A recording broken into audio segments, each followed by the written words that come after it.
Ebikolwa by'abatume ssuula 11 olunyiriri olusooka okutuuka ku lusembayo. Abatume n'abooluganda abaali mu Buyudaaya ne bawulira nga ab'amawanga nabo bakkirizza ekigambo kya Katonda. Awo Peetero bwe yayambuka e Yerusaalemi, bali abakomole bawakana naye nga bagamba nti, "Lwaki wagenda mu bantu abatali bakomole n'olya nabo?" Awo Peetero n'atandika okubannyonnyola kinnakimu n'agamba nti, "Nze nnali mu kibuga Yopa nga nsaba, omwoyo gwange ne guwaanyisibwa, ne ndaba mu kwolesebwa ekintu nga kikka ng'essuuka ennene, nga kikwatiddwa ku nsonda nnyo okussibwa nga kiva mu ggulu, ne kinjijira.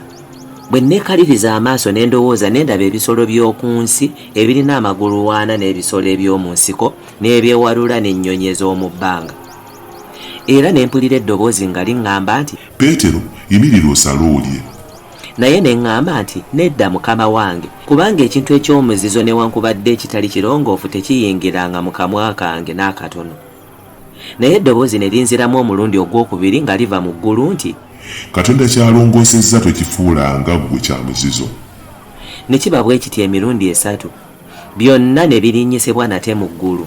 Kale laba, amangu ago abantu 3 baali nga bayimiridde mu maaso g'ennyumba mwe twali, abaatumibwa gye ndi okuva e Kayisaliya. Omwoyo n'aŋŋamba okugenda nabo obutayawula.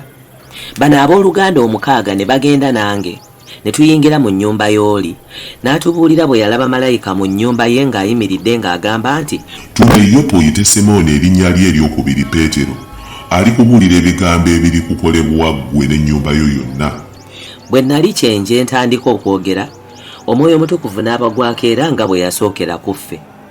Ne njijukira ekigambo kya Mukama kye yayogera nti, "Yokaana yabatiza n'amazzi, naye mmwe mulibatizibwa n'Omwoyo Omutukuvu." Kale obanga Katonda abawadde ekirabo ekyo nga ffe okwenkanankana, bwe twakkiriza Mukama waffe Yesu Kristo, nze nnali ani eyandiyinzizza okuziyiza Katonda?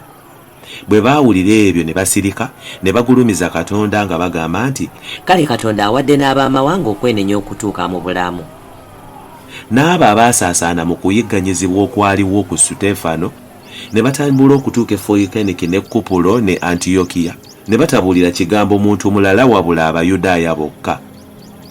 Naye waaliwo abantu mu bbo ab'e Kupulo n'ab'e Kuleene, abo bwe baatuuka mu Antiyokiya bo ne boogera n'Abayonaani nga babuulira Mukama waffe Yesu, n'omukono gwa Mukama waffe gwali nabo, ekibiina kinene ekyabatizibwa ne bakyukira Mukama waffe. Ekigambo ekyo ne kiwulirwa okutuuka mu matu g'ekkanisa eyali mu Yerusaalemi, ne batuma balunabba okutuuka mu Antiyokiya. Naye bwe yamala okutuuka n'alaba ekisa kya Katonda n'asanyuka, n'ababuulira bonna nti, "Mumalirire mu mutima okwekwata ku Mukama waffe." Kubanga yali muntu mulungi n'ajjula Omwoyo Omutukuvu n'okukkiriza. Ekibiina kinene ne kireetebwa eri Mukama waffe. N'avaamu okugenda e Taluso okunoonya Sawulo, bwe yamala okumulaba n'amuleeta mu Antiyokiya. Awo olwatuuka ne bamala mwaka mulamba nga bakuŋŋaana n'ekkanisa nga bayigiriza ekibiina kinene. Abayigirizwa ne basooka okuyitibwa Abakristaayo mu Antiyokiya.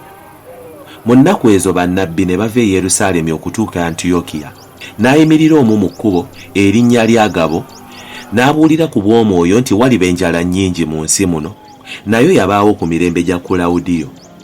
Abayigirizwa buli muntu nga bwe yalina ebintu ne bateesa okuweereza abooluganda abaali batuule Buyudaaya.